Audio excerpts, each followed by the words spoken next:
Bismillahirrahmanirrahim. Assalamualaikum warahmatullahi wabarakatuh. Alhamdulillah, kita panjatkan puji dan syukur kepada Allah Subhanahu wa Ta'ala, dan tidak lupa semoga salawat dan salam selalu tercurah kepada junjungan kita Nabi Muhammad SAW. Terima kasih kami ucapkan kepada Bapak Ibu Guru yang telah menginvestasikan waktunya pada pagi ini dalam kegiatan diseminasi budaya positif yang merupakan kegiatan aksi nyata dari guru penggerak modul 1.4 yang nanti akan disampaikan paparannya oleh calon guru penggerak angkatan ke-7 dari SMK Negeri 2 Cimahi, yaitu Nurani Susanti. Adapun susunan acara yang akan dihadiri atau akan dilaksanakan, yaitu yang pertama pembukaan yang akan disampaikan oleh perwakilan dari kepala sekolah, yaitu oleh Bapak Sekurikulum Usman Subarjan. Kemudian doa, nanti mohon doanya dipimpin oleh Pak Yayat. Kemudian nanti paparan sekitar 40 menit, dan nanti ada sesi tanya jawab sekitar 15 menit. Karena alokasi untuk pertemuan kita kali ini adalah kurang lebih 60 menit, dan nanti diakhiri oleh penutupan. Oke Bapak Ibu, untuk mempersingkat waktu, kita ke yang pertama, yaitu pembukaan. Maka kepada Bapak Gusman dipersilakan. Bismillahirrahmanirrahim. Alhamdulillahirrahmanirrahim. Allahumma sholli ala sayyidina Muhammad wa ala ali Muhammad. Bapak Ibu yang saya hormati, alhamdulillah pagi hari ini puji syukur kita panjatkan kepada Allah Subhanahu wa Ta'ala, karena dalam keadaan sehat, dalam keadaan cerah cuacanya, dan kita masih diberikan waktu serta kesempatan untuk bisa berkumpul dalam hari ini. Salawat serta salam semoga tercurah limpahkan kepada junjungan kita Nabi besar Muhammad SAW beserta para keluarganya, para sahabatnya, para tabi'in beserta para pengikut semuanya. Bapak Ibu, alhamdulillah hari ini sudah siap Bu Nurani di sini untuk membagikan pengalaman beliau ketika mengikuti pembelajaran modul 1 di program guru penggerak. Beliau adalah salah satu calon guru penggerak yang mana hari ini harus menuntaskan kewajiban di modul 1. Nah, untuk Bapak Ibu ketahui, modulnya itu ada 4 ditambah 1 dengan panen raya. Dan kegiatan ini bukan hanya saat ini saja, jadi nanti Bapak Ibu pasti akan sering dimintai bantuan oleh guru, akan sering diminta berkumpul, akan sering diminta sharing. Jadi pasti akan banyak ngumpulnya seperti itu. Jadi harap dimaklum saja. Dan semata-mata kita jadikan kumpul kita ini bukan hanya sebagai kumpul tuntas foto saja Bapak Ibu, tapi semoga ada manfaat, karena tugas guru penggerak itu adalah menggerakkan, tergerak, bergerak, dan menggerakkan. Nah, sebelum ke menggerakkan, mudah-mudahan bisa membuat teman-teman yang lain juga ikut tergerak dengan apa yang disampaikan nanti oleh Bu Nur. Yang akan disampaikan kurang lebih nanti untuk budaya positif ya. Untuk budaya positif nanti akan dijelaskan seperti apa. Tadi sudah ada deklarasi anti kekerasan, dan nanti juga akan nyambung dengan budaya positif sebetulnya. Dan untuk sesinya kurang lebih sebagaimana disampaikan Reli, tidak lama-lama, tapi paling tidak Bapak Ibu bisa mendapatkan esensi dari apa yang disampaikan. Dan kegiatannya nanti akan mulai lagi di bulan Februari sampai bulan Juli. Jadi kemungkinan tuntasnya itu di bulan Juli. Dan teman-teman kita juga alhamdulillah sudah ada yang bergabung kembali. Bu Ibi, bagaimana? Sukses? Alhamdulillah. Ya, alhamdulillah. Dan begitu. Siapa lagi? Dua. Ya alhamdulillah tahun ini ada lagi 2 dan mudah-mudahan di angkatan berikutnya bisa berlipat jumlah teman-teman kita yang mengikuti guru penggerak. Dan untuk kegiatan hari ini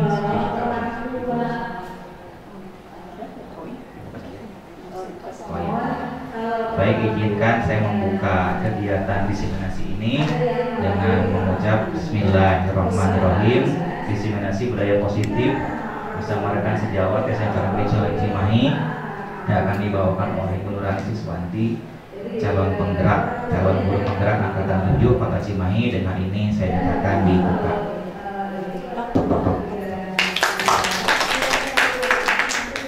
Alhamdulillah, demikian Bapak Ibu sambutan yang bisa saya sampaikan. Terima kasih atas hadiahnya. Assalamualaikum warahmatullahi wabarakatuh. Terima kasih kepada Pak Gusman yang sudah memberikan paparan dan arahan serta pembukaan dalam acara diseminasi budaya positif ini. Rangkaian yang kedua adalah untuk kelancaran kegiatan kita hari ini, mohon kepada Pak Yayat untuk memimpin doa pada pagi hari ini. Silakan Pak Yayat. Alhamdulillah kita bisa berkumpul di sini dalam rangka diseminasi budaya positif guru calon guru penggerak. Sebelum kita melaksanakan kegiatan lebih lanjut, sesuatu tidak akan berkah kalau tidak diawali dengan kita memohon doa kepada Allah Subhanahu wa Ta'ala agar segala aktivitas kita sebelum dan yang akan dan yang sudah mudah-mudahan senantiasa mendapatkan bimbingan dari doa Allah Subhanahu wa Ta'ala. Untuk kelancaran ini kita mohon kepada Allah, mudah-mudahan acara ini senantiasa mendapatkan ridho dan insya Allah mendapatkan kebaikan dari Subhanahu wa Ta'ala. Bismillahirrahmanirrahim. Maghfir adhim falasitiqi akhidin falasitiqi aj'alni wa sultanan nasira Rabbana hablana min azwajina wa zurriyatina qurrata a'yun waj'alna muttaqina imama Rabbana la tuzigh qulubana ba'da idh hadaytana wa hab lana min ladunka rahmatan innaka antal wahhab Rabbana atina fid dunya hasanah wa fil akhirati hasanah wa qina adzabannar. Subhana rabbika rabbil izzati amma yasifun wa salamun alal mursalin walhamdulillahi rabbil alamin. Al-Fatihah. Bismillahirrahmanirrahim. Maliki yaumiddin. Iyyaka na'budu wa iyyaka nasta'in. Ihdinas siratal mustaqim. Siratal ladzina an'amta 'alaihim. Terima kasih. Assalamualaikum warahmatullahi wabarakatuh. Alhamdulillah, terima kasih Pak Yayat atas sudah pada pagi ini memimpin doa untuk kegiatan diseminasi budaya positif. Baik Bapak Ibu, selanjutnya kita melangkah ke acara inti, yaitu paparan yang akan disampaikan oleh Ibu Nurani Siswanti. Kepada Ibu Nurani Siswanti, waktu dan tempat dipersilahkan. Bismillahirrahmanirrahim. Assalamualaikum warahmatullahi wabarakatuh. Pertama-tama mungkin saya ucap bersyukur kepada Allah Subhanahu wa Ta'ala yang mana dengan karunia Allah saat ini saya dapat berdiri di depan Bapak Ibu semua dalam keadaan sehat walafiat. Dan tak lupa saya ucapkan terima kasih sebesar-besarnya kepada Bapak Gusman selaku wakil kepala bagian kurikulum. Kemudian terima kasih juga saya berikan kepada Ibu Eli selaku calon guru penggerak angkatan 7 yang tidak selalu membimbing, memberikan arahan kepada saya, dan tidak akan terlupakan sekali. Terima kasih saya ucapkan yang sebesar-besarnya kepada Bapak Ibu sekalian, rekan sejawat di SMK Negeri 2 Cimahi ini yang bersedia meluangkan waktunya untuk mengikuti acara diseminasi budaya positif yang insya Allah akan saya paparkan selama 40 menit ke depan. Mungkin agar tidak untuk mengefektifkan waktu, mungkin kita akan langsung masuk ke dalam pemaparannya.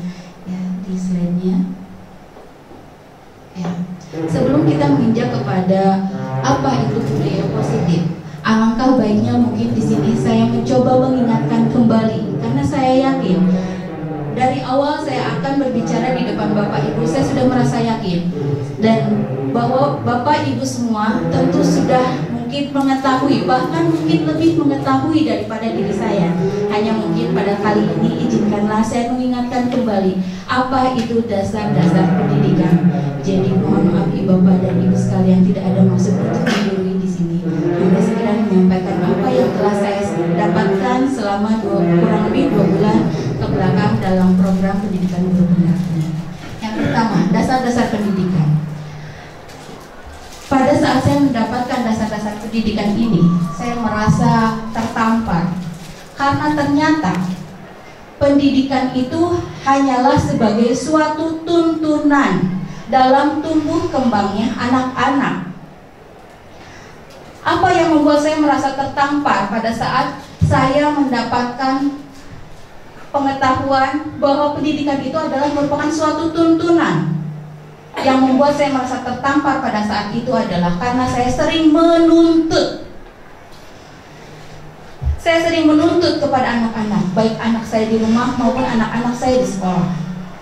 Saya menuntut anak-anak agar selalu berkompeten, bisa pada bahasa Sunda.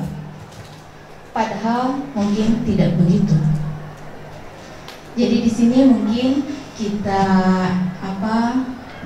ambil intisari bahwa maksud dari pendidikan adalah menuntun segala kodrat yang ada pada anak-anak agar mereka dapat mencapai keselamatan dan kebahagiaan yang setinggi-tingginya, baik sebagai manusia maupun sebagai anggota masyarakat. Di sini sudah jelas, sebagai manusia maupun sebagai anggota masyarakat. Apa artinya? Berarti kita harus memberikan tuntunan kepada mereka agar mereka cakap dalam hidup, agar mereka dapat bersosialisasi, beradaptasi dengan masyarakat tatkala mereka lepas dari orang tuanya. Itu tugas kita, membentuk karakter-karakter yang mulia. Slide selanjutnya, tolong. Di sini, ini yang digarisbawahi. Jadi pertama kali yang harus diingat ketika kita menyadari bahwa pendidikan itu adalah suatu tuntunan adalah di mana pendidikan itu hanya suatu tuntunan di dalam hidup tumbuh anak-anak kita. Artinya bahwa hidup tumbuhnya anak itu terletak di luar kecakapan kita. Bukan tugas kita untuk mengatur dia akan menjadi seperti apa. Tetapi tugas kita hanyalah menuntun mereka berdasarkan kodrat yang telah mereka dapatkan dari Tuhannya. Jadi dalam pendidikan itu terdapat, kita sebagai pendidik itu harus mengacu kepada 2 kodrat, yaitu kodrat alam dan kodrat zaman. Kodrat alam adalah kodrat yang memang istilahnya seperti bakat, kemudian kemampuan, keterampilan, skill yang memang mereka sudah bawa dari lahirnya. Kemudian kodrat zaman adalah di mana kita mendidik itu harus disesuaikan dengan tuntutan zaman, disesuaikan dengan perkembangan zaman. Berdasarkan 2 hal tersebut. Nah, di sini juga jadi kita itu hanya bertugas untuk menuntun tumbuh dan hidupnya kekuatan-kekuatan tersebut, kodrat alam dan kodrat zaman. Tugas kita adalah memperbaiki lakunya, bukan untuk mengubah dasarnya. Kalau kita sekarang mengenal dengan adanya teori John Locke, di mana katanya manusia itu tabula rasa, mungkin ya, teori tabula rasa mungkin bisa diingat ya, di mana katanya setiap anak itu adalah sebuah kertas kosong.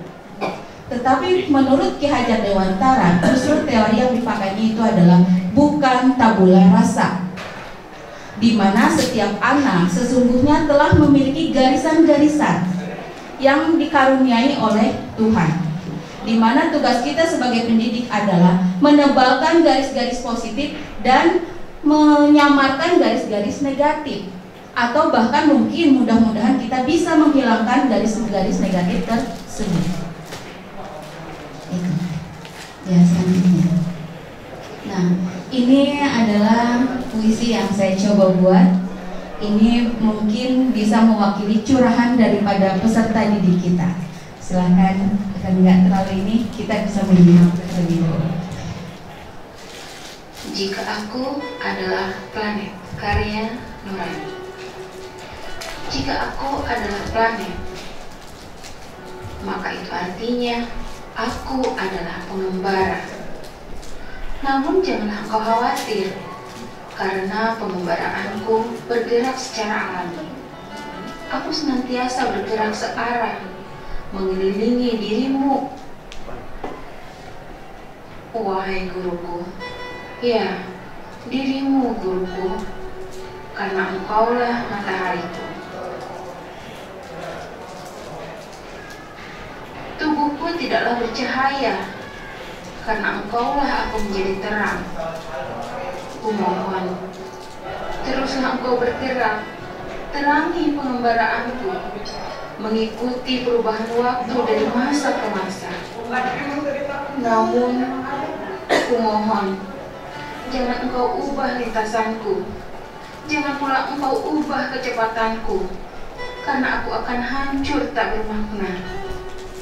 Tetapi, bila engkau menuntunku tetap berada pada orbitku, maka keseimbangan alam senantiasa akan terjaga. Itu puisi yang coba saya buat. Bagaimana? Bagus nggak, Bu? Alhamdulillah, terima kasih. Kalau bicara tentang orbit, tentu di depan Bu Tuti, saya merasa di depan Pak Yahya, saya merasa malu ya.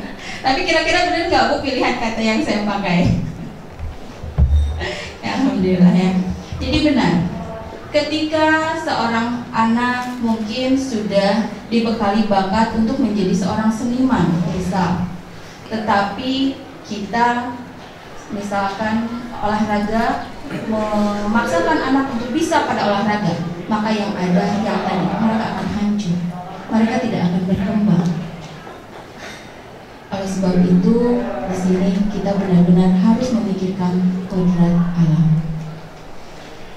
Seorang petani dapat diilustrasikan, seorang petani itu tidak bisa merawat padinya seperti merawat ketika dia menanam jagung, karena masing-masing memiliki karakter yang berbeda dan memiliki kebutuhan yang berbeda.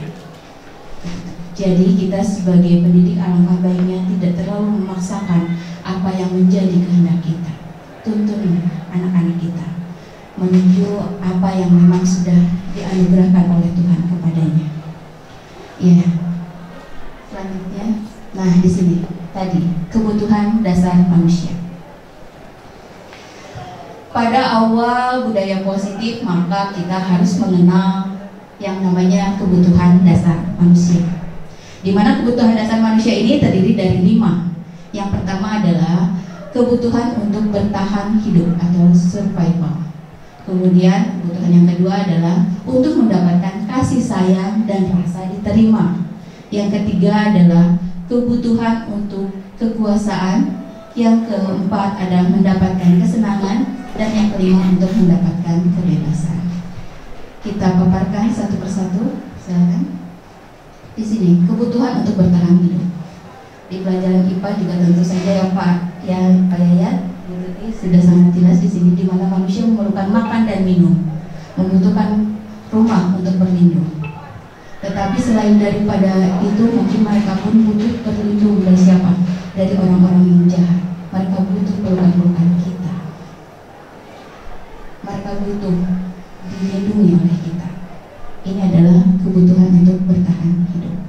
Kemudian kasih sayang dan rasa diterima. Ini adalah hal yang sangat penting sekali untuk menciptakan keharmonisan dalam sebuah kelas, dalam sebuah komunitas, di mana setiap anggota yang berada di kelas tersebut atau yang berada pada komunitas tersebut harus merasa diterima. dapat kita coba tanya kepada diri kita, apa rasanya jika kita berada dalam satu komunitas kemudian kita tidak diterima atau dianjurkan. Begitupun dengan mereka. Jadi mungkin salah satu yang bisa kita lakukan adalah ketika kita menerangkan atau sedang memberikan penjelasan, maka kita bisa membagi pandangan kita kepada seluruh siswa di kelas. Itu salah satu contoh kecilnya saja. Ya, termasuk di anak-anak kita mungkin di rumah juga kita tidak bisa memuji anak yang satu kemudian menginginkan yang satunya lagi karena dia merasa akan tersisih. Ya, kasih sayang seperti yang tadi. Apa rasanya jika ketika anak bertanya kepada kita tapi kita ketus menjawab. Tetapi alangkah baiknya jika ketika mereka datang kemudian kita menyambutnya, menerimanya, mereka akan merasa diterima dan merasa disayangi oleh kita, sehingga kedekatan antara siswa dan guru itu akan terjalin. Yang ketiga adalah kebutuhan untuk kekuasaan dan penguasaan. Maksudnya di sini adalah kebutuhan atas pengakuan kemampuan. Jadi alangkah baiknya misalkan kita bisa memuji, bagus ya pekerjaannya, terima kasih kamu sudah membantu ibu, dan lain sebagainya. Karena di situ akan tumbuh rasa percaya diri, harga dirinya merasa diangkat oleh kita. Maka dengan kepercayaan diri dia meningkat, maka insya Allah keinginan dia untuk mengembangkan diri pun akan semakin kuat. Yang keempat adalah kebutuhan untuk melakukan pilihan. Jadi kebebasan di sini bukan dalam arti bebas yang seperti apa, tapi untuk melakukan pilihan. Contohnya mungkin kalau yang telah saya lakukan di kelas itu adalah di mana dalam satu materi, misalkan saya materinya dongeng nih, tapi anak kan nggak semuanya suka ngadongeng. Gimana nih caranya? Mungkin nanti anak bolehlah dia disuruh menggambar, tapi menggambarnya menggambar dongeng juga. Jadi tetap dalam aspek yang sama, tetapi aspek keterampilannya dia bebas untuk memilih sesuai dengan bakat dan minatnya.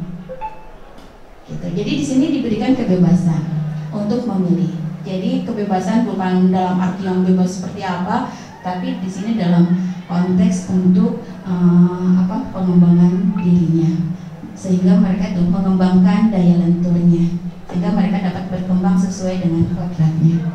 Kemudian yang kelima adalah kebutuhan untuk kesenangan.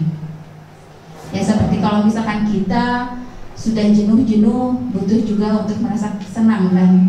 Nah, kesenangan seperti apa? Mungkin kesenangan di sini mungkin kita bisa memasukkan dalam ketika pembelajaran itu candaan-candaan atau gurauan-gurauan atau permainan-permainan, mungkin permainan yang memang bisa mendukung pada materi yang kita lakukan, seperti make a match gitu kan. Ketika seorang siswa itu kelompok yang satu itu punya jawabannya, yang satu punya pertanyaan, yang mereka akan berlari menemukan jodohnya gitu kan. Nah, itu secara tidak langsung ketika mereka bermain sebetulnya mereka sedang belajar mencari. Ini misalkan pengertian dongeng adanya eta, dia lari akan mencari naon yang cocoknya seperti apa gitu. Dengan waktu yang kita tentukan, maka mereka akan menjadi merasa tertantang. Mungkin itu. Kemudian inilah kelima dasar kebutuhan manusia, di mana bila salah satu kebutuhan dasar ini tidak terpenuhi, maka akan terjadi sesuatu penyimpangan atau hal yang tidak kita inginkan. Contohnya sekarang begini, jika ada anak yang suka malak gitu. Nah, kita sebagai guru itu mungkin nanti kita akan bahas ada yang namanya segitiga restitusi, mungkin nanti setelah ini ya. Nah, jadi ketika misalkan menghadapi anak seperti itu, jangan lantas kita marahi, jangan langsung lantas kita hakimi, kita hukum, tapi kita coba gali kebutuhan dasar mana yang tidak terpenuhi atas dirinya. Apakah mungkin kebutuhan untuk bertahan hidupnya karena dia merasa lapar mungkin? ataukah karena dia membutuhkan untuk diakui, pengakuan karena dia selama ini tidak diperhatikan, kurang mendapat perhatian, sehingga kalau dia berbuat nakal mungkin dia akan lebih diperhatikan. Sehingga kita gali kebutuhan dasar mana yang tidak terpenuhi pada dirinya tersebut. Begitu. Ya, mangga selanjutnya. Nah, di sini keyakinan kelas. Karena kita itu sebisa mungkin seorang pendidik itu menghindari hukuman, sehingga dibuatlah keyakinan kelas atau kesepakatan kelas. Karena jika dibuat keyakinan atau kesepakatan kelas, yang ada bukan hukuman, tapi beralih atau berganti menjadi konsekuensi. Ya, nanti bisa dilihat, mungkin di close dulu sebentar. Yang ini dibesarkan. Nah, di sini lihat. Kalau hukuman itu akan membuat anak merasa tidak nyaman dan bahkan bukan menyadari kesalahannya, tapi mungkin dia akan semakin ngajakeun. Gitu. Tapi kalau dengan konsekuensi itu anak akan merasa nyaman, tapi itu untuk jangka waktu pendek juga. Ada yang bagusnya itu dengan restitusi, mungkin nanti kita akan bahas. Hanya di sini mungkin saya hanya memperlihatkan kepada Bapak Ibu sekalian bahwa hukuman sebisa mungkin kita hindari untuk menjaga harga diri anak-anak, menjaga mereka agar tidak malu, menumbuhkan kesadaran dari dalam diri untuk tidak melakukan itu kembali. Begitu. Kembali lagi ke yang tadi. Jadi di mana kesepakatan kelas itu merupakan nilai-nilai keyakinan yang dipercaya, nilai-nilai kebaikan yang dipercaya akan mengembangkan suatu komunitas atau kelas tersebut. Di sini nilai-nilai kebajikan universal yang disepakati secara tersirat dan tersurat, tidak terlepas dari latar belakang suku, negara, bahasa maupun agama. Begitu. Di sini keyakinan kelas itu penting sekali kita buat. Biasanya dibuat di awal pembelajaran seperti hanya saya kemarin. Slide selanjutnya itu saya coba buat di kelas 10. Maaf Pak, slide selanjutnya. Nah, ini contoh kesepakatan kelas yang kemarin saya buat beserta dengan anak-anak, di mana kesepakatan kelas ini bukan saya yang menentukan, tetapi kita susun bersama dan tugas saya hanya menuntun. Selama hal itu memang perlu dan baik buat kesepakatan, maka akan saya setujui. Tetapi jika mereka misalkan mengemukakan sesuatu yang tidak baik, yang mungkin tidak akan saya setujui. Ini adalah contoh kesepakatan kelas. Setiap kelas akan memiliki kesepakatan yang berbeda-beda. Kenapa? Karena akan disesuaikan dengan kondisi keadaan kelas mereka. Contohnya misalkan di kelas animasi itu sudah nggak perlu adanya tentang circle misalkan. Tapi di kelas lain mungkin dibutuhkan suatu kolaborasi, meningkatkan kolaborasi sehingga tidak tercipta circle atau grup-grupan.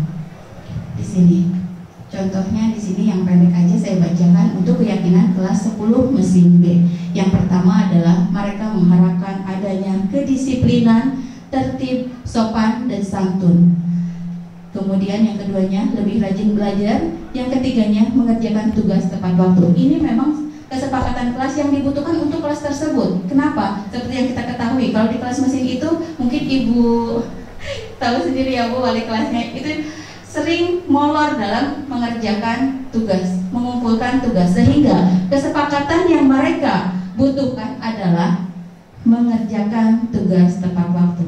Dan kemudian jika terjadi pelanggaran, maka mereka sendiri yang menentukan apa yang harus saya lakukan, sehingga jatuhnya bukan hukuman tetapi konsekuensi, karena ini sudah ditentukan, dirumuskan bersama-sama. Begitu. Nah, kemudian kita pun selain di awal pembelajaran itu, selain melaksanakan keyakinan kelas, yang keduanya kita harus siap melakukan untuk refleksi. Maaf, slide selanjutnya. Ini refleksi yang saya lakukan pada minggu kemarin, yang merupakan awal pembelajaran di semester 2. Ada yang ngomong, Bu, aku tuh nggak ngerti perkataan ibu tuh bahasa Sundanya halus banget. Aku tuh malah bengongnya itu bukan bengong ngerti gitu, malah bengongnya itu bengong nggak ngerti gitu. Kita harus siap dengan hal itu. Apapun yang mereka katakan itu adalah nilai-nilai yang memang harus kita perbaiki.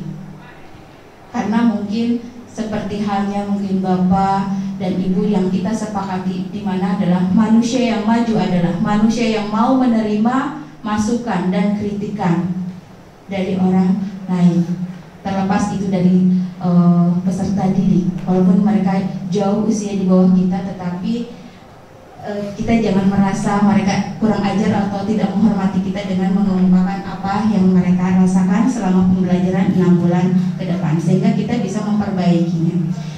Alangkah baiknya refleksi ini dilakukan setiap akhir pembelajaran.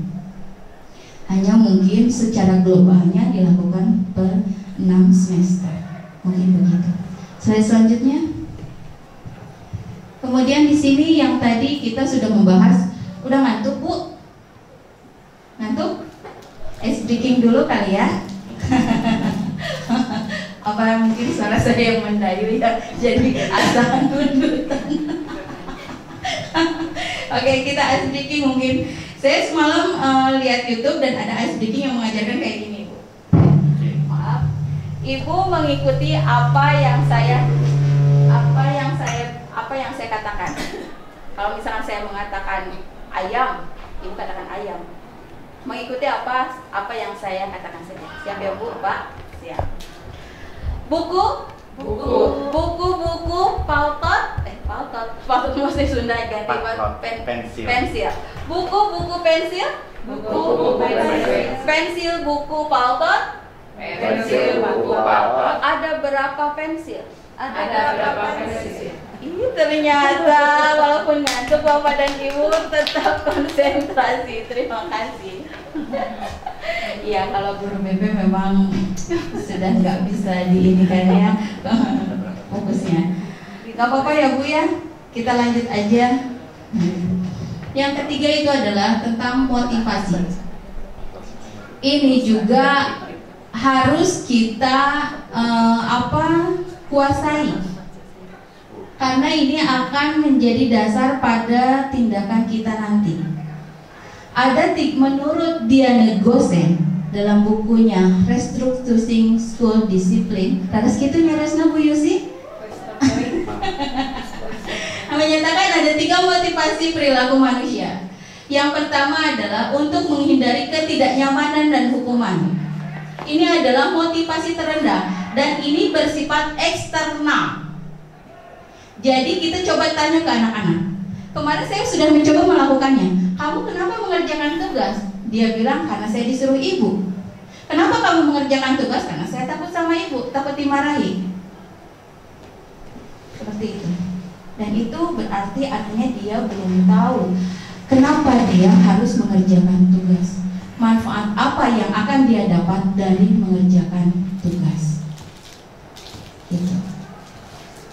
Nah, seperti halnya kalau misalnya dikaitkan dengan tadi yang saya katakan tentang hukuman, konsekuensi dan restitusi, kan kita terkadang kita juga ya, kita memakai helm karena ada polisi, kita memakai helm karena takut kena tilang lebar uang, harus bayar tilang gitu kan.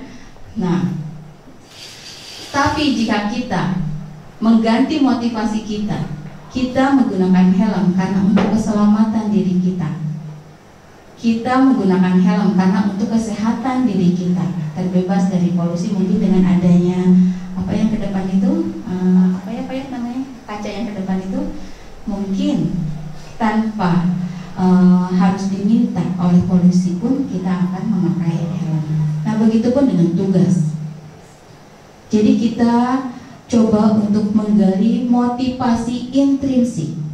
Kita berkewajiban untuk menggali motivasi intrinsik. Sekali lagi, motivasi yang pertama ini motivasi yang bersifat eksternal, sehingga dia melaksanakan bukan atas kesadaran dirinya sendiri dan karena keterpaksaan saja. Dengan begitu, artinya tidak ada nilai yang akan dia dapat. Maksudnya nilai kebaikan, bukan nilai angka dari kita. Kemudian yang kedua, motivasi yang kedua adalah untuk mendapatkan imbalan atau penghargaan dari orang lain. Ini pun saya kemarin coba tanya ke anak, kamu kenapa mengerjakan tugas selalu tepat dengan waktu? Saya bilang, ya lah Bu, agar saya dapat nilai tambah. Kenapa kamu? Saya tanya ke yang satunya lagi. Karena agar saya nilai di raportnya bagus. Kemudian, iya Bu, agar Ibu senang dengan saya.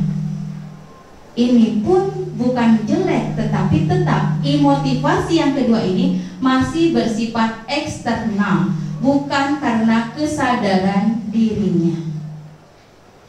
Nah, motivasi yang baik adalah motivasi yang ketiga, dan inilah kewajiban kita untuk menumbuhkan selanjutnya, untuk menumbuhkan motivasi ketiga, yaitu di mana mereka melakukan sesuatu itu untuk menjadi orang yang mereka inginkan dan menghargai diri sendiri dengan nilai-nilai yang mereka percayai. Jadi ketika mereka melakukan sesuatu itu karena mereka memang menghargai dirinya sendiri dan mereka ingin menjadi seperti orang yang mereka inginkan. Sehingga nanti di langkah-langkah segitiga restitusi, ketika seorang siswa melakukan suatu kesalahan, maka kita dapat bertanya kepada mereka, kamu ingin menjadi seperti apa? Atau benarkah ini yang kamu ingin lakukan? Nah, ini adalah untuk menggali motivasi internal, untuk menggali kesadarannya. Jika motivasi ini telah teraih oleh anak-anak, insya Allah mereka akan menjadi anak-anak yang cerdas, bukan hanya dalam hal pengetahuan, tetapi dalam kecerdasan emosional dan sosial. Ya. Selanjutnya, ini yang tadi mungkin dapat dilewat, ya, dimana tuh lihat ini perbedaannya. Ketika kita menghukum, maka kata yang akan kita keluarkan adalah kamu tuh harus A, kamu nggak boleh A. Itu hukuman. Tapi jika konsekuensi, kita dapat bertanya kepada dia, apa kesepakatan kelas kita atau apa peraturannya, sehingga tanpa kita berpikir apa yang harus kita lakukan untuk menghukum dia, enggak, dia akan menyadari, oh iya, karena sudah menjadi kesepakatan, jika dia melakukan A, maka dia harus melakukan konsekuensi. Begitu. Nah, ini yang tadi saya sekilas dulu mengenai restitusi. Apa yang kamu yakini? Ini adalah untuk menggali nilai intrinsik mereka.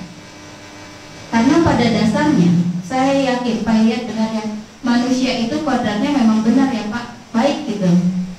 Betul kayak gitu kalau secara agama ya Pak ya. Mereka tuh ketika melakukan kesalahan, dalam hati kecilnya tetap saja mereka memungkiri atau merasa enggak setuju dengan perbuatan dia. Mungkin nggak usah pakai ini aja Bu ya. Suaranya nggak masuk. Tapi suaranya nanti nggak bagus. Tapi merasa pas di videoin suaranya ya bagus. Jadi gimana?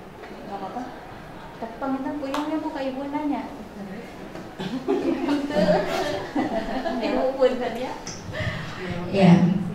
Ya, selanjutnya kita agak percepat saja. Ini murid ketika kita melakukan hukuman, dia akan berusaha untuk menyembunyikan kesalahannya. Kemudian kalau kita telah melaksanakan kesepakatan kelas, maka mereka akan mencoba untuk taat pada peraturan karena sudah tahu konsekuensinya. Kemudian jika kita melakukan restitusi, maka anak akan belajar untuk memecahkan masalahnya sendiri. Baik, slide selanjutnya. Nah, di sini 5 posisi kontrol. Kita lihat nanti kita sudah ada di posisi yang mana Bapak Ibu. Ya. Di sini melalui serangkaian riset dan berdasarkan pada teori kontrol Dr. William Gosden berkesimpulan ada 5 posisi kontrol yang diterapkan seorang guru, orang tua ataupun atasan dalam melakukan kontrol. Yang kelima posisi kontrol itu, yang pertama adalah penghukum, kemudian pembuat rasa bersalah, yang keempat sebagai teman, keempat sebagai pemantau, dan yang kelima itu sebagai manajer. Ya, kita lihat nanti kita sekarang ini ada pada posisi mana. Kalau saya kemarin itu, saya setelah menyapa introspeksi diri, ya Allah, ternyata saya itu masih ada di posisi pembuat rasa bersalah gitu. Kemudian saya juga lebih tinggi dari situ, saya baru ada pada posisi teman. Sehingga setelahnya saya mengetahui dari 5 posisi kontrol ini, saya mencoba untuk menjadi seorang manajer bagi peserta didik saya. Sehingga diharapkan mudah-mudahan dengan disampaikannya ini kita dapat mengukur kita berada di posisi yang mana, sehingga apa yang harus kita perbaiki untuk mencapai pada posisi manajer tersebut. Slide selanjutnya. Ini seorang penghukum. Seorang penghukum bisa menggunakan hukuman fisik maupun verbal. Bodoh, tapi kita mungkin enggak ya kalau gitu. Cuman hanya selalu saja terlambat, selalu saja nggak bisa. Masa sih nggak ngerti? Nah, itu verbal, seperti hal yang biasa, tetapi itu akan sangat menyakiti perasaan anak. Nah, dimana untuk orang-orang yang menjalankan posisi penghukum itu senantiasa mengatakan bahwa sekolah memerlukan sistem. Jadi dia berdiri atau berdiri di belakang sistem. Seolah-olah, dan sekolah kita tuh inginnya tata tertibnya begini gitu, selalu seperti itu. Dan menekan murid. Adapun kata-kata yang sering dilontarkan oleh seorang penghukum adalah patuhi aturan saya, awas kalau tidak patuh. Ini anak bukan akan patuh, malah mungkin akan sebaliknya. Kemudian selalu saja kamu yang salah, selalu, pasti selalu yang terakhir selesai, dan sebagainya. Itu adalah posisi sebagai penghukum. Insya Allah posisi penghukum ini tidak akan dekat dengan peserta didik, karena anak didik dekat dengan dia itu merasa tertekan. Begitu. Oke, mudah-mudahan saya percaya di antara Bapak Ibu sekalian tidak ada yang menduduki posisi penghukum ini, karena kita semua adalah guru-guru hebat. Ya Bu Area. Amin. Ya, yang selanjutnya, ini adalah pembuat merasa bersalah. Pada saat itu saya introspeksi diri, disinilah posisi saya. Dimana ketika seorang anak melakukan suatu kesalahan, maka saya akan dengan lemah lembut berbicara kepada mereka. Kenapa sih kamu tuh? Ibu tuh udah sedih, kamu tuh kayak gini aja. Nah, anak tuh jadi ada tumbuh rasa bersalah. Saya pikir ini adalah cara yang pas, cara yang tepat agar mereka sadar. Tapi ternyata tidak begitu ketika saya mendapatkan pendidikan ini. Gitu. Karena di sini mereka akan menjadi bergantung kepada kita. Kalau kita kalau di posisi teman, maaf yang akan membuat mereka tergantung kepada kita. Kalau di sini mereka itu jadi bukan kesadaran, tetapi hanya karena mereka tidak mau membuat kita bersedih saja. Mereka berubah karena mereka tidak mau melukai kita. Ini adalah kata-kata yang akan dilontarkan oleh si pembuat merasa bersalah. Ibu sangat kecewa sekali dengan kamu. Berapa kali Bapak harus memberitahu kamu, dan lain sebagainya. Ini adalah posisi pembuat merasa bersalah. Kemudian yang ketiga yaitu merasa posisi sebagai teman. Di sini guru melakukan pendekatan secara persuasif. Jadi kedekatan guru dengan anak itu memang dekat. Tetapi di sini adalah nantinya akan membuat si anak itu menjadi tergantung kepada gurunya. Di sini di bagian bawah sudah tertera. Murid akan tergantung kepada guru tersebut. Jadi tatkala dia menemukan suatu permasalahan, dia akan datang kepada kita dan meminta kita menyelesaikan permasalahannya. Bukan berpikir bagaimana cara menyelesaikannya di sini.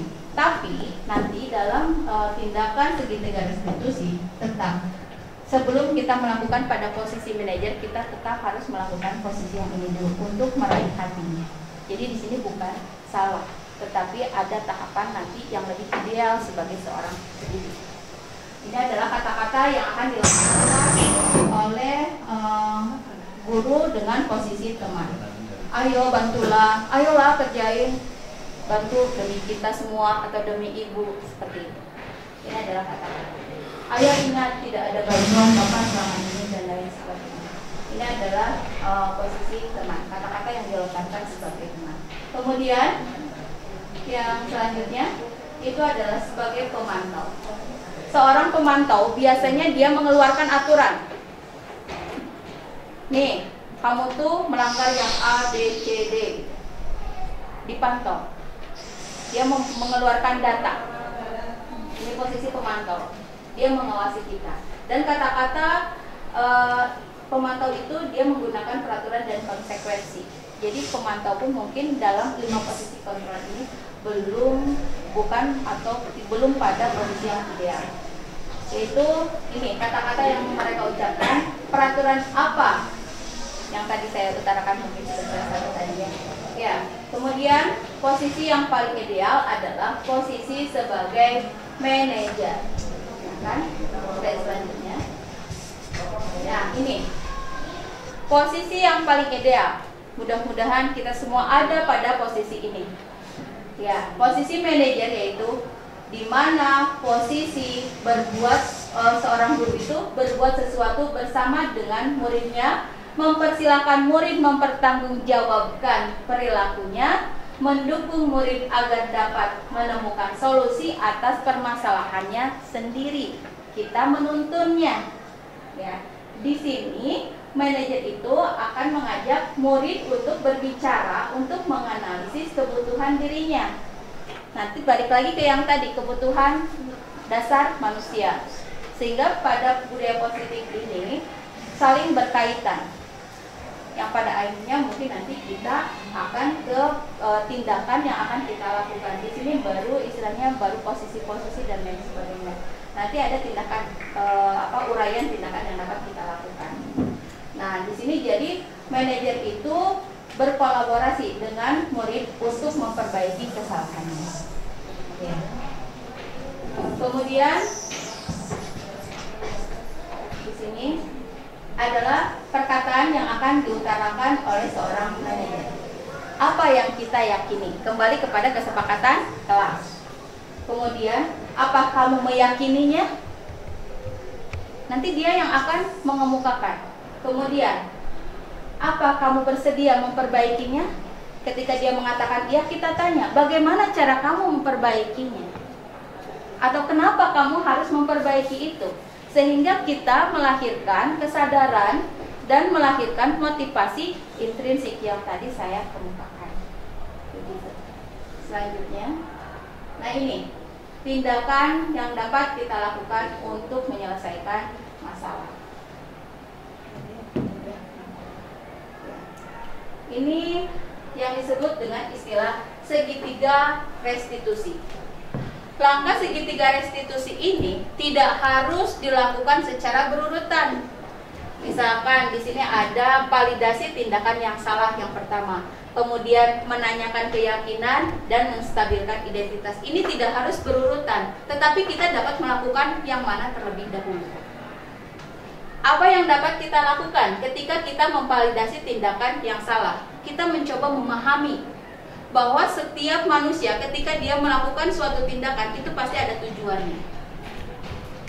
Maka kita akan tanya kepada mereka, kamu tentu punya alasan mengapa melakukan itu. Kemudian kita coba bertanya lagi, ada nggak sih cara lain selain itu untuk apa? Ini adalah untuk memvalidasi tindakan yang salah. Jadi bukan lantas mengatakan kamu tuh salah, kamu nggak boleh begitu, nggak bisa. Biarkan mereka tumbuh merasanya itu dari dirinya sendiri. Oh iya, saya tuh salah gitu. Jangan kita yang mengatakan begitu. Kemudian di sini ada menanyakan keyakinan. Makanya tadi saya sudah katakan bahwa membuat kesepakatan kelas itu adalah hal yang penting. Karena di sini nanti kita di tindakan segitiga restitusi kita akan menanyakan ini. Selain daripada keyakinan yang telah kita buat dari susun dari segitiga restitusi itu, mungkin kita pun dapat menggali keyakinan-keyakinan universal lainnya, nilai-nilai kebajikan universal lainnya. Tidak harus selalu terpaku pada kesepakatan kelas itu sendiri. Apa yang harus kita tanyakan? Ini keyakinan kelas apa yang telah kita sepakati. Kemudian kamu ingin menjadi orang seperti apa? Nah, ini yang tadi saya katakan. Nah, jadi ternyata benar, cita-cita itu dapat mengubah hidup seseorang. Tatkala kita mencoba menggali impiannya, mungkin dia akan terbersit di pikirannya, oh aku tuh mau jadi itu, berarti aku tuh harus seperti ini loh. Ini menanyakan keyakinan. Kemudian jangan lupa setelahnya kita muteama tosna dicecer kurang, ditaruh itu iya, lalu kembalikanlah, stabilkanlah kembali identitasnya, kembalikanlah harga dirinya lagi, sehingga dia dapat kembali kepada kelompoknya dengan keadaan yang baru, motivasi yang baru. Dia nggak merasa minder ketika dia bergabung kembali dengan teman-temannya. Di sini apa yang dapat kita lakukan, apa yang dapat kita katakan untuk memvalidasi menstabilkan kembali identitasnya. Yang pertama, setiap orang pasti pernah melakukan kesalahan. Bukan hanya kamu kok yang pernah kayak gini, ibu juga dulu pernah, misalnya begitu. Seperti itu. Jadi dia tidak merasa dia jelek sendiri, atau hanya dia yang paling yang paling jelek, paling kurang. Enggak. Kita mencoba menstabilkan kembali identitas. Ya, selanjutnya ini ya, tadi mungkin sudah saya paparkan. Oke, selanjutnya. Assalamualaikum. Bisa nih?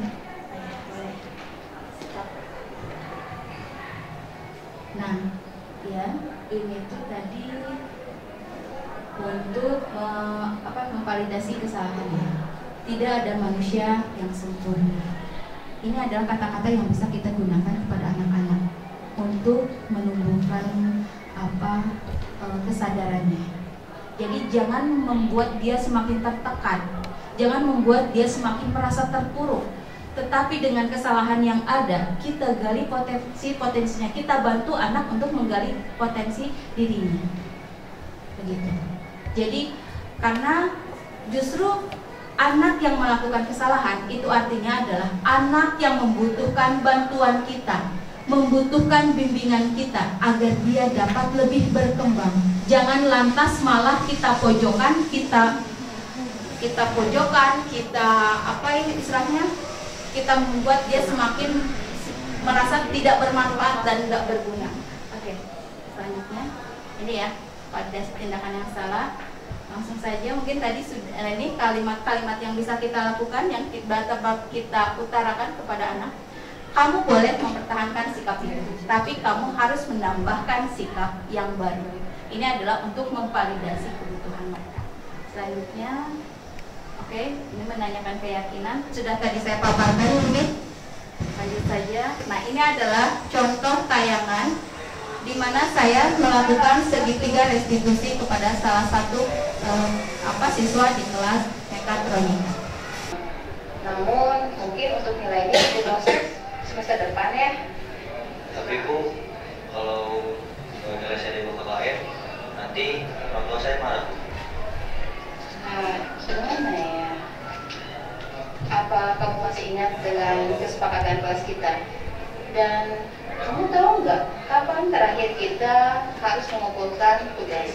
Kamu Bu, siswa senantiasa mengumpulkan tugas tepat waktu dan batas pengumpulan terakhir yaitu 2 hari sebelum diserahkan ke wali kelas. Bagus, kamu sudah mengetahuinya. Jadi, apa gerangan yang membuatmu terlambat mengumpulkan tugas? Ya Bu, jadi tugas saya banyak yang menumpuk dari tugas-tugas lain sehingga saya mengerjakan tugas-tugas yang lain dulu baru tugas bahasa Sunda Bu. Jadi di pelajaran lain juga tugas-tugas menumpuk juga ya? Ya betul. Menurutmu apa yang membuatmu tugas-tugas menjadi menumpuk seperti itu? Saya salah Bu, saya selalu menunda mengerjakan tugas. Alhamdulillah, kamu telah menyadari kesalahanmu. Jangan khawatir, Hidup itu berproses dan semua orang pasti pernah melakukan kesalahan. Tapi belajar dari kesalahan itu ya. Dan sekarang kira-kira apa yang akan kamu lakukan untuk memperbaiki kesalahan itu? Langsung begitu saja. Ibu Bapak, ya mungkin yang bisa difokuskan adalah apa yang saya utarakan kepada siswa, sehingga nanti anak menemukan solusinya sendiri tanpa harus kita yang memberitahu kepada dia, kamu nggak boleh main HP, kamu harus mengatur waktu dan sebagainya.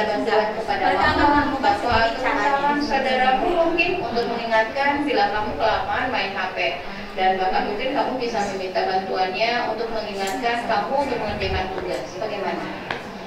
Iya Bu, terima kasih. Apa kamu yakin dengan hal itu? Insyaallah siap. Kenapa kamu bisa merasa yakin seperti itu?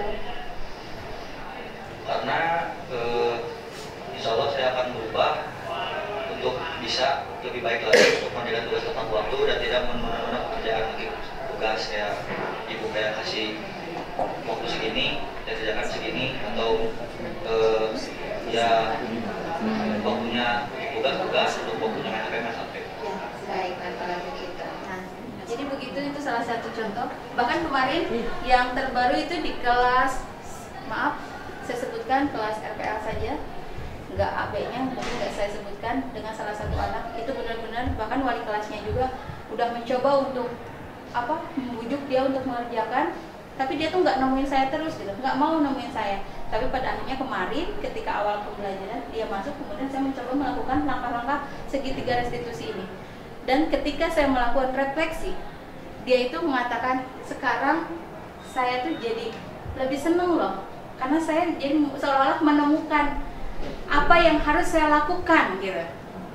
Jadi ternyata segitiga restitusi ini benar-benar istilahnya dapat kita pergunakan untuk menggali potensi anak, untuk menggali kemampuan anak berpikir kritis bagaimana cara menyelesaikan permasalahan mereka. Mungkin itu yang dapat saya sampaikan pada kesempatan kali ini. Mohon maaf bila tentu saja banyak sekali kekurangannya. Mohon maaf karena memang mungkin masih belajar, makanya saya belajar. Mudah-mudahan sedikit banyaknya ada manfaat yang bisa Bapak Ibu semua dapatkan dari pertemuan kali ini. Terima kasih atas perhatiannya. Wassalamualaikum warahmatullahi wabarakatuh. Waalaikumsalam warahmatullahi wabarakatuh. Oke, dan Bapak Ibu, kita beri aplaus dulu untuk Ibu Nurani. Oke Bapak Ibu, kita ke sesi tanya jawab ya. Mungkin ada beberapa dari Bapak Ibu yang ingin menanyakan tentang tadi saya lihat ada yang namanya segitiga restitusi, kemudian posisi kontrol. Bapak Ibu sudah sampai di mana? Mangga itu mah silakan Bapak Ibu self assessment sendiri. Nah sekarang silakan untuk langsung jawab. Satu sesinya kita langsung ke langsung jawab per sesi. Satu aja. Satu langsung jawab. Oke. Jadi seperti yang diminta Bu Nurani, silakan Bapak Ibu mungkin ada pertanyaan yang pertama dulu. Assalamualaikum warahmatullahi wabarakatuh. Terima kasih kepada moderator dan penyaji atas sajiannya. Alhamdulillah saya merasa terbuka ya dengan program yang disajikan tadi, materi tadi. Nah, saya tadi kebetulan agak-agak kurang ini ya tentang bagaimana nih cara menyinkronkan bakat alam dari itu manusia ya, entah siswa entah kita sendiri ya. Tapi karena ini berhubungan dengan siswa, tentunya ya tentang bakat siswa yang bawaan itu dengan kita sebagai pendidik untuk mengaitkan misalnya metode pembelajaran kita itu dengan zaman tanpa dasar paksaan kepada siswa peserta didik, dengan dihubungkan dengan tadi restitusi tadi. Kemudian yang kedua yaitu di sini kadang-kadang siswa egois ya. Nah itu siswa egois, adanya keegoisan siswa, akhirnya siswa susah untuk menerima hal-hal yang kita sarankan misalnya ya, dengan tadi kita dengan memanage ya, memanajer kita sebagai manajer itu kan harus ada kerjasama antara siswa dengan kita sebagai pendidik. Nah di sini bagaimana? Tentunya tadi dijelaskan ada hal-hal dari siswa itu hal yang negatif dan yang positifnya. Nah hal ini kalau yang hal tersebut negatif tentunya kita sebagai pendidik nggak boleh kan langsung ditiadakan, tapi disamarkan tadi. Nah itu. Nah bagaimana cara supaya siswa itu menerima, merasa bahwa itu oleh kita disamarkan kenegatifan dia itu. Nah itu mungkin yang saya pertanyakan. Hatur nuhun. Assalamualaikum warahmatullahi wabarakatuh. Pertama kepada Bu Nurani, ini pertanyaannya ini dua ya. Bagaimana menyinkronkan bakat alam? Karena tadi disebutkan ada yang namanya kodrat alam dan kodrat jamak. Jadi menyinkronkan bakat alam siswa dan mengaitkannya dengan metode yang sesuai dengan zamannya. Ya mungkin di sini kalau kita zamannya IT mungkin dengan IT ya. Maka itu nanti paparan dari Bu Nurani seperti apa. Kemudian yang kedua ini bagaimana sih sebenarnya, karena tadi harus ada kerjasama, posisi kita itu inginnya ideal sebagai manajer, tetapi sebagai manajer ini kan kita juga harus bagaimana nih anaknya juga tidak egois, jadi begitu bentuk kerjasamanya seperti apa, jadi anak juga bisa terbuka ya dengan apa yang disarankan oleh gurunya, dan jadi yang disarankan oleh gurunya juga mungkin nanti efeknya itu tidak langsung menjas anak jadi negatif gitu kan, tetapi menyamarkannya sehingga anak tidak merasa lagi dijustifikasi gitu. Itu ya Bu Nurani, makasih ya. Ya, terima kasih Bu Nani atas pertanyaannya, bagus sekali. Jadi ternyata Bu Nani benar-benar memperhatikan. Ya, aplaus buat Bu Nani hari ini. Iya. Bagaimana mungkin kalau misalkan saya mengacak ya, karena urutannya nanti agar jadi nyambung gitu ya. Yang pertama mungkin bagaimana cara kita menyamarkan garis negatif gitu kan, karena tadi yang sudah dikatakan bahwa misalnya setiap anak itu, setiap peserta didik itu memiliki kodrat alamnya masing-masing gitu kan, dimana tugas kita hanyalah menuntun kodrat yang telah Tuhan anugerahkan kepada dia menjadi lebih kuat, lebih berkembang, mungkin begitu. Bagaimana caranya menyamarkan? Tentu saja, mohon maaf, tidak terlepas daripada seorang sosok atau guru, di mana guru adalah seorang sosok yang digugu dan ditiru. Guru adalah sebagai contoh berjalan bagi anak-anaknya. Jadi maksud saya di sini adalah dengan cara pembiasaan dulu, di mana pembiasaan itu akan terwujud dengan cara mereka melihat. Jangan sampai misalkan kita sekarang menyuruh anak melakukan A, tetapi kita sendiri belum melakukan A tersebut. Contohnya misalkan kita harus menghargai anak. Misalkan segi negatifnya itu di mana anak belum bisa berperilaku sopan misalkan gitu ya, karena benar kan tadi nggak secara spesifik garis negatifnya itu seperti apa, maka mungkin saya mencontohkan di sini garis negatifnya mungkin karena keadaan pengaruh budaya sekarang, sehingga perilaku anak itu kan maaf ya memang agak sedikit ini gitu kan. Nah mungkin sekarang kenapa perilaku anak bisa seperti itu? Misalkan mereka kurang bisa menghargai guru ketika dia berbicara dengan kita misalkan. Nah, kenapa bisa seperti itu? Nah, kita mungkin di sini kan tidak bisa lantas menegur kamu tuh nggak boleh kayak gitu, enggak. Tapi mungkin dengan kata-kata positif. Lebih baik jika kamu bicara itu nadanya dipelanin ya, gitu. Jadi jangan dengan kata-kata negatif. Kemudian dengan yang tadi pembiasaan dengan contoh. Jadi ketika anak datang menemui kita coba menghargai mereka juga. Maka dengan kita menghargai mereka sama artinya dengan kita memberikan contoh bagaimana cara kita menghargai manusia. Begitu. Nah itu mungkin kemudian untuk menyamarkan negatif gitu. Kemudian sekarang pertanyaannya itu menyingkronkan bakat alam dengan kodrat zaman sekarang. Iya. Metodenya seperti apa biar sesuai dengan zaman. Nah sekarang untuk kodrat alam kodrat alam itu kan kita nggak mungkin ya dengan satu kelas itu isinya 35. Kita dapat mengenal masing-masing. Ini maksudnya bukan nggak mungkin, tapi mengetahui secara pasti bakat setiap anak itu kan mungkin nggak bisa ya. Tapi mungkin kita bisa memberikan yang tadi berbagai aspek keterampilan, karena bakat itu nanti kaitannya dengan keterampilan. Nah, kita dapat memberikan opsi-opsi pilihan kepada anak untuk mengerjakan tugas mereka. Seperti yang tadi saya contohkan, materinya ngadongeng, tapi anak teh boleh nggak mesti harus praktek ngadongeng, tapi mungkin dia bisa dengan menggambar, mungkin karena dia senangnya menggambar, atau mungkin dia menyusun dongeng itunya sendiri, membuat dongengnya karena mungkin dia senang dengan sastranya gitu. Tapi mungkin bagi anak yang memang senang praktek ngadongeng gitu kan, mungkin dia silakan ngadongeng. Atau minimalnya mungkin mereka bisa membuat suatu kesimpulan atau parafrase atas dongeng yang telah dia dengarkan.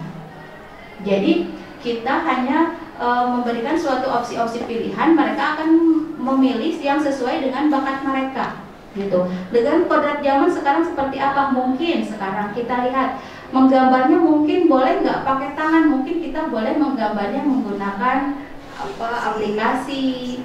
Nah, kemudian kemarin saya pernah tuh ada pelajaran narjamahkeun. Untuk kelas RPL itu mereka udah bisa.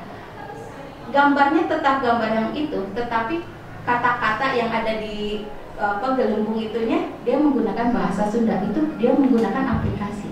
Itu jadi disesuaikan dengan perkembangan zaman. Dan tentu saja kalau di SMK ini harus disesuaikan dengan bidang keahlian mereka. Sehingga misalkan sekarang untuk kelas mekatronika kita jangan memaksakan mereka untuk menggunakan aplikasi tersebut misalkan itu. Jadi untuk kelas meka apa tugasnya gitu kan. Jadi kita bisa pilih seperti itu. Kita sesuaikan dengan bidang keahlian mereka. Dan tentu saja kalau misalkan dalam hal pengumpulan tugas saja, karena mereka senangnya dengan media sosial kan. Kenapa enggak? Soalnya tuh kamu kumpulinnya lewat Instagram gitu. Kamu boleh misalkan ngadongeng terus kamu upload di TikTok, ibu minta linknya, gitu kan? Bisa kayak gitu. Jadi itu sesuai dengan perkembangan zaman dan sesuai dengan apa yang mereka senengin. Jadi ketika mereka melakukan tugas itu, mereka senang aja, seolah-olah kayak mereka memang lagi ngoprek apa yang mereka suka gitu. Seperti itu mungkin. Kemudian bagaimana cara dalam manajer ya? Kan harus ada kolaborasi. Nah, di mana yang harus kita ingat, seorang manajer itu tidak tidak menentukan atau misalnya gini, kamu tuh salah enggak, tapi kita tuh hanya menuntun Bu. Jadi maksudnya berkolaborasi ini kita mencoba menuntun anak menemukan kesalahannya sendiri dan menemukan apa solusinya. Jadi bukan kita yang mengatakan bahwa dia itu salah gitu. Jadi dalam posisi manajer kan ya yang tadi ditanyakan itu. Nah, bagaimana agar menyingkronnya itu jadi ulah pakai dan cek ibu mah kamu teh kuduna kieu, nggak bisa, berarti itu bukan seorang manajer. Karena seorang manajer itu memberikan peluang keleluasaan kepada anak untuk mencari solusi atas permasalahannya sendiri gitu. Jadi kita itu hanya menuntutkan ketika dia mengutarakan misalnya, kalau menurut saya A, tapi menurut kita tuh kayaknya dengan melakukan tindakan A itu belum efektif deh. Kita coba tuntun lagi. Kalau misalkan begini kita coba misalkan opsi-opsi, tapi bukan kita yang menentukan, kita hanya memberikan suatu opsi-opsi pilihan saja. Begitu mungkin Bu Nani yang bisa saya sampaikan. Itu dari Bu Nurani cukup ya Bu Nani. Jadi sebenarnya kalau misalkan tadi tentang keegoisan siswa, ini kita juga akan berbicara dengan keegoisan guru. Artinya sama-sama kembali sebenarnya ke budaya positifnya adalah kesepakatan. Jadi kalau misalkan tadi seperti di segitiga restitusi saya tambahkan sedikit, di segitiga restitusi sudah jelas nih anak saya, oh iya, tapi distabilkan lagi, nanti ujungnya akan tahu. Jadi maunya guru apa, maunya siswa apa, jadi dua-duanya dapat solusi dari mengembalikan kesepakatan ke kesepakatan kelas. Karena kesepakatan kelas itu bukan hanya untuk siswa, tapi sama-sama juga untuk guru. Itu Bu Nani tambahannya. Ada kalau ini Ini kan misalnya oleh kita diberi kebebasan anak pilih mau mengumpulkan tugas. Nih seperti saya misalnya cari tentang kasus-kasus pelanggaran hak atau pelanggaran kewajiban, kemudian anak buat sebuah laporan yang simple ya, maksudnya simple, dong sampai ke banyak-banyak karena nanti akan mereka presentasikan sehubungan dengan pengakuan mengeluarkan pendapat. Jadi saya antara misalnya tujuan pembelajaran satu dikaitkan dengan tujuan pembelajaran yang keduanya. Jadi satu langkah mereka udah dapat 2 nilai. Nah ternyata begitu saya kasih inti, sok silahkan kamu bagaimana supaya nanti kamu bisa berbicara di depan dengan tugasnya yang proyeknya tadi. Nah ternyata mereka diberi itu malahan aku mah ibu nah itu ya. Berarti posisi saya itu tidak akan mungkin tidak sampai ke jadi manajer ya, karena tetap berarti balik lagi ya, solusinya kembali lagi ke kita sebagai guru kan. Nah itu karena kalau mereka tidak ditentukan bentuk tugasnya buat akhirnya tidak mau mereka buat gitu. Jadi pinginnya teh seragamnya itu teh sama kelas tuh gitu, apalagi jurusan ya. Nah itu jadi begitu. Jadi mereka kayaknya untuk mencari ilustrasi itu mereka bukan nggak mampu korean menurutnya. Nah itu padahal sebetulnya bisa kalau dipaksakan. Tapi kan dalam hal ini kita tidak boleh memaksakan, apalagi kurikulum Merdeka Belajar ya. Nah itu jadi galilah anak sesuai dengan kemampuan anak tersebut kan. Nah itu supaya tadi enjoy kan anaknya. Tapi ternyata ya udah digitu kan. Dan sampai pas itu bu kumaha ibu itu seperti milih kelompok juga. Saya kasih ini aja, apalagi kemarin kelas 12 ibu nggak hafal nih karakter kalian, yang enaknya dengan siapa nih temannya supaya buat proyek itu beres selesai misalnya ya sesuainya, kemudian indah menurut semuanya. Itu kan harus ada kerjasama kelompok, tapi ternyata mereka supaya ibu lah dibagi kelompoknya. Nah itu dalam hal memilih teman atau kelompok pun begitu, tugas pun sama, akhirnya dia seragam satu kelas itu ya. Mungkin kita berbagi pengalaman ya. Bagaimana cara agar anak itu menemukan nanti keyakinannya. Jadi yang tadi saya kemukakan kepada Bu Nani, kenapa anak mengembalikan kepada kita, ya so kan gimana ibu. Nah mungkin ada langkah yang bisa kita lakukan. Apa yang tadi menuntut, coba kita tanyakan kepada dia, bidang yang kamu senang ini yang kayak gimana sih? Kamu tuh kira-kira senang nggak sih kalau misalkan ada remaja yang berdua-duaan sampai dengan terjadi apa misalkan, kamu senang nggak? Enggak, aku nggak suka. Tapi kalau kamu untuk yang mabuk-mabukan gimana, suka nggak? Jadi kita menggali kembali, ketika dia mengatakan itu kepada kita pun nggak bisa marah, tapi kita mencoba menggali lagi, kita mengutarakan lagi pertanyaan kepada mereka, sehingga mereka itu kenapa harus mengembalikan kepada ibu, karena mereka tuh pikirannya istilahnya belum terbuka apa yang bisa saya lakukan, mereka tuh nggak tahu gitu. Nah mungkin kita bisa membuka pikiran-pikiran mereka itu dengan berbagai pertanyaan yang mengarahkan gitu kepada tema yang akan mereka pilih. Tanyakan kesukaannya itu apa, bidangnya seperti apa. Kemudian kalau misalkan tadi ya terserah ibu mau mengumpulkan dengan cara apa misalkan gitu ya. Nah itu juga kembalikan lagi kepada anak. Ibu bisa, kalau saya berbagi pengalaman ibu misalnya begini, kalian boleh mengerjakannya dengan cara dicatat. Bagaimana dengan caranya dicatat? Bla bla bla bla. Kalian boleh mengerjakannya dengan cara ngadongeng, praktek ngadongeng. Kalian boleh mengerjakannya dengan cara menggambar. Mereka tuh jadi berilustrasi. Oh kayaknya aku mah senangnya di aspek yang ini. Bu aku mau yang di gini aja. Boleh. Emang kamu sukanya itu ya? Iya bu akunya suka. Oke silahkan. Jadi ketika anak berbuat seperti itu kepada kita jangan patah semangat, kita jangan putus asa. Yuk kita gali kembali potensi yang ada pada diri mereka. Terus kemudian sekarang dalam hal kelompok, benar sekali. Saya mungkin kalau hampir kalau kelas yang saya pegang itu 12 kelas, mungkin di 10 kelasnya itu masalah adalah masalah kelompok. Mereka nggak mau disuruh kerja kelompok. Masalahnya pasti apa? Karena misalkan ada 5 orang nih anggotanya, pasti yang kerjanya cuma 2 atau 1 gitu, yang lainnya ongkang-ongkang, betul. Nah, disinilah dibuat kesepakatan. Dibuat kesepakatan, ini gunanya kesepakatan. Seperti di kelas kimia A kemarin, dia mengutarakan di refleksi, Bu, jangan memberi tugas kelompok ya ke kita. Nah, saya marah, enggak, biarkan itu apa yang mereka rasa. Gitu. Nah, tapi di situ kita tahu, oh permasalahan di kelas 10 kimia ini ternyata begini gitu kan. Oh berarti masih ada circle-circle gitu, Bu. Nah, kita mencobalah di situ menyatukan mereka.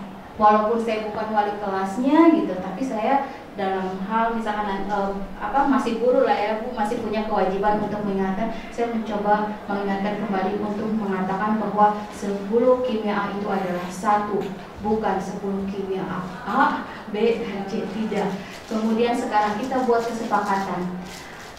Sekarang jika misalkan yang tidak mengerjakan tugas, apa yang harus saya lakukan? Nah, dengan disusunnya kesepakatan kelas itu, yang pertama, mereka akan merasa bahwa orang teh kasar, mereka tuh jadi nggak mau temenan sama kita, nggak mau sekelompok sama kita karena kita tuh nggak suka membantuin. Itu kesadaran sendiri tanpa kita yang mengatakan itu. Kamu, iya Bu, bener Bu, si Eta mah udah nggak mau jong urang teh anu-anu. Kenapa kira-kira dia nggak mau sama kamu? Jadi saya nggak lantas ini, tapi bertanya lagi. Nah, jadi begitulah, itu tugas kita, menuntun, menggali dan menggali. Mungkin itu yang pernah saya alami di kelas, yang pernah saya lakukan di kelas sebagai sebuah tindakan daripada pengamalan, mungkin ya pengamalan pendidikan institusi ini, di mana kita memang harus selalu mencoba memposisikan diri sebagai manajer. Tapi perlu diingat, sebelum kepada manajer ada kalanya kita pun perlu menempatkan diri dulu sebagai seorang teman agar terjalin kedekatan lebih halus. Mungkin itu Nurani yang bisa saya sampaikan. Oke, itu Nurani mungkin penjelasan lebih lanjut dari Bu Nurani. Nanti mungkin semuanya juga proses ya, dari Bu Nurani juga proses. Kemudian nanti ke anak juga memang kalau langsung kaget. Akhirnya kalau misalkan dibuat sama kita, akhirnya anak juga kan karena mungkin kondisinya selama ini kumaha ibu, PK bagi ke ibu, tugas bagian gimana ibu, akhirnya terkondisikan seperti itu. Tapi ya mulai dari sekarang lah langkah awal kita tadi mungkin ada opsi-opsinya. Jadi temanya sama, tapi mungkin nanti bisa dikasih opsi mangga. Tersaji kalau misalkan ada anak, Bu saya mah nanti aja mau lisan, mangga silakan. Bu saya mah nanti, tetapi yang harus diingat indikator penilaiannya sama. Mau anak itu mengerjakannya dengan caranya dia atau mau pakai komik, mau dengan gambar, mau dengan cerita, indikator penilaiannya diutarakan ke anak sama ibu. Tapi memang kalau di awal-awal mah anak juga kaget. Jangankan anak, gurunya sendiri kaget gitu ya, penyesuaian itu mungkin salah, tapi bukan tidak bisa. Tapi kalau untuk sedikit ya Bu Nurani, kalau misalkan untuk yang tadi mendiagnosis anak itu bisa di awal ada tes gaya belajar sebenarnya. Mungkin nanti bisa dari unit ya, tes gaya belajar itu sudah pasti itu akan berbeda-beda. Saya juga termasuk kemarin saya coba tes ternyata saya tuh masuknya ke visual dan ada yang double, ada yang visual dan mendengarkan. Hanya dengan mendengarkan anak mungkin, jadi kalau misalkan anak nggak mencatat nggak apa-apa, berarti dia dengan mendengarkan, dengan kita cek mendengarkan dia bisa, ya udah nggak masalah. Penting dia pas di penilaian dia bisa, itu saja. Jadi ke gaya belajar ya, kalau misalkan di unit juga ya di BP. Oke, mungkin itu sesi yang dari Bu Nani sudah 2 pertanyaan, atau mau ditambah lagi bagaimana kalau melihat waktu ini sebenarnya sudah cukup ya. Ada tadi di awal di 8.30 tambah ini 5 menit, sekarang udah posisi di 9.45. Mau gimana? Enggak, tapi takutnya ada yang mau ditanyakan lagi. Nah, ternyata ada. Oke. Iya. Terima kasih atas waktunya. Setelah menyimak dari paparan Bu Nurani tadi, ada posisi kontrol ya. Kan pas saya terima mana prinsipnya seperti itu. Nah, bagaimana kan ada seorang guru yang punya persepsi ya atau asumsi begini. Jadi kita itu bisa memposisikan dari kalimat tadi. Jadi penghukum, hukuman, kemudian memberi rasa takut, kemudian juga teman, kemudian juga pemantau dan manajer. Kenapa? Karena siswa itu kan bermacam-macam, mungkin ada orang siswa yang dengan hukuman bisa bagus gitu.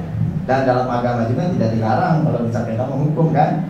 Kalau anak 10 tahun tidak sholat, dipukul. Cuman masalahnya hukumannya yang mendidik, bukan hukuman karena itu ya, karena saya merasa tidak senang, bukan karena, tapi hukuman yang sifatnya mendidik bisa sebagai penghukum. Kemudian juga seorang guru juga bisa saja membuat rasa anak perasaan bersalah gitu. Karena orang itu akan berubah jadi baik kalau merasa ada kesalahan gitu ya. Kemudian sebagai teman juga perlu bisa teman, karena memang si anak itu dekat dengan kita, dan bagaimana supaya dekat itu kita bisa memposisikan itu sebagai teman. Jadi ke pemantau, kemudian juga manajer, itu semua kita bisa memposisikan di sana. Jadi kelimanya itu memang bisa diposisikan oleh kita, tergantung pada siapa yang diadik oleh kita gitu. Itu bukan ada pendapat kita seperti itu. Bagaimana kalau yang seperti itu? Terima kasih. Assalamualaikum. Bu Nurani, ini begini dari Pak Yayan. Dan ternyata bisa saja loh kita itu kelima-limanya, meskipun ini kan namanya secara teori gitu kayak ya. Kalau secara teori yang ideal itu yang manajer gitu kan. Tapi kan tadi dia kembali ke kodrat alam. Ternyata ada anak loh, kudu di polotokan heula, karek gitu kan. Tapi ternyata ada anak loh yang bisa ngarahin gurunya, jadi serasa ke gurunya teh ke temen gitu kan. Dan ada lagi untuk tadi kata Pak Yayat kan gini ya, kadang-kadang kita juga sudah dengan bahasa yang halus, si anak jadi merasa bersalah. Yang penting mah jangan terlalu feeling so guilty. Soalnya ada kasus karena merasa, oh kamu tuh gimana tuh kan jadi ibu disalahin sama kepala sekolah, tuh kan ibu jadi sakit, ibu udah lebay lah gurunya. Nah si anak juga menerimanya, kebetulan anaknya yang baper gitu kan, oh si ibu mah tuh kan, terus anaknya kebetulan yang ini. Akhirnya kan ada cerita yang sampai begini, anaknya cekasan mah nggak mau sekolah jadi kayak bunuh diri. Nah jadi sampai seperti itu. Yang penting posisi merasa bersalahnya itu tepat gitu kan. Enggak Bu Nurani? Iya. Ada yang kelima-limanya ternyata bisa ini sama guru diaplikasikan. Jadi mungkin tadi bukan artinya posisi penghukum itu adalah posisi yang salah, tetapi posisi yang paling ideal adalah posisi sebagai manajer. Mungkin itu yang digarisbawahinya. Dan penghukum, kita kembalikan lagi kepada yang tadi, antara hukuman konsekuensi itu kita bedakan. Kalau misalkan tadi Pak Yayat mengatakan kalau anak nggak sholat maka akan dihukum seperti itu, karena itu pasti sudah menjadi konsekuensi. Kenapa? Karena sudah kita yakini itu bukan hukuman lagi jatuhnya gitu. Kalau hukuman itu yang membuat anak menjadi merasa malu, notasinya hukuman itu membuat anak menjadi malu dan menjadi merasa semakin terpuruk. Itu mungkin itu yang digarisbawahinya lagi. Nah sekarang ini kenapa sehingga kita tuh bukan jadi seorang penghukum, mungkin jadi seorang pengkonsekuensi mungkin ya. Mungkin begitu. Kita mencoba sehingga kenapa diperlukan adanya di awal pertemuan itu kita mengemukakan bagaimana keyakinan keras agar tidak jatuh sebagai penghukum, karena konsekuensinya sudah jelas di awal begitu gitu. Dan kalau misalkan berdasarkan teori ini, dengan adanya hukuman yang ada itu anak menjadi semakin menjauh begitu. Apa benar anak berubah? Mungkin di depan kita berubah. Apa di dalamnya dia berubah? Belum tentu. Makanya kewajiban kita adalah melahirkan motivasi intrinsik, melahirkan kesadaran kenapa dia harus sholat. Kalau misalkan saya sholat hanya karena takut dijewer mama, karena takut dipukul papa, tentu saja secara agama pun itu karena harus lillahi ta'ala kan begitu. Nah, kalau misalkan sehingga kita disitulah tugas kita melahirkan motivasi intrinsik. Kemudian sekarang pembuat merasa bersalah benar. Mungkin tapi ya benar ya, nggak usah terlalu yang seperti apa gitu. makanya tadi saya bilang ketika kita akan menjadi mengambil langkah sebagai seorang manajer, kita pun mengambil langkah dulu sebagai teman. Kemudian kita sebagai pemantau itu kan mengutarakan keyakinan kelas yang telah kita buat atau nilai-nilai kebaikan yang memang telah kita sepakati sebelumnya gitu misalkan. Jadi kelima posisi kontrol ini memang mungkin bukan salah, tetapi mungkin yang lebih ideal adalah manajer, di mana seorang manajer itu telah bisa menjadi yang keempat ini. Begitu mungkin. Manajer ini adalah merupakan rangkuman dari ini. Jadi jangan hanya melakukan sebagai penghukum saja, tanpa mencoba menggali proses berpikir dia bagaimana solusinya. Begitu. Misalkan begitu. Jangan hanya membuat dia merasa bersalah saja. Lantas tidak kita kembangkan lagi kestabilan identitasnya. Begitu mungkin. Dan lain sebagainya. Jadi mungkin yang ideal itu adalah sebagai seorang manajer. Tapi bukan artinya kelima posisi ini adalah salah, tetapi insya Allah sebagai seorang manajer keempat posisi sebelumnya itu telah dikuasai sepenuhnya. Mungkin begitu. Bagus tuh pertanyaannya, karena kalau misalkan ini di sekolah yang anggaplah kalau misalkan sekolah yang berbasis tentara, ini jelas nggak bisa dipakai gitu kan. Tergantung sekolahnya. Kalau misalkan di sekolahnya tentara itu kan sudah jelas hukuman kan, kalau menurut idealis yang ini hukuman itu adalah segala sesuatu yang menyakitkan gitu kan. Jadi menghukum di bawah sinar matahari itu kan menyakitkan gitu ya, dan memalukan gitu kan.